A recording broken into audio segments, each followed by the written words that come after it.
Qua sono passati veramente la storia della musica mondiale, da Bob Dylan a Vasco Rossi. In questo periodo venire qui e trovarlo vuoto fa male al cuore.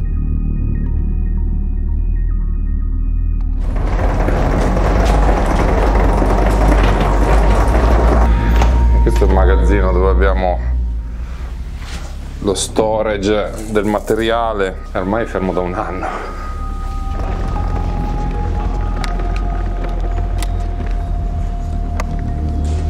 C'è questa eventualità che magari non si riesca più a fare un altro concerto su questi palchi.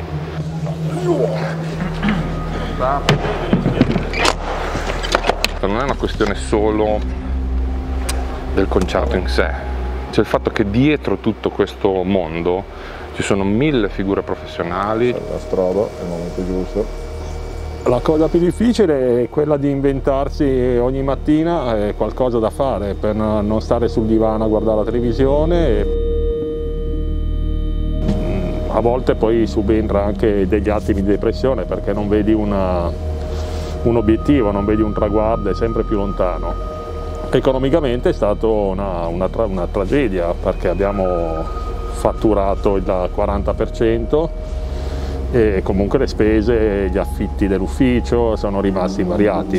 Non è solo una cosa appunto economica, è anche un fattore appunto mentale, di sentirsi occupati giornalmente nel fare il proprio lavoro. Noi no, noi non abbiamo questa possibilità, cioè noi siamo fermi da un anno.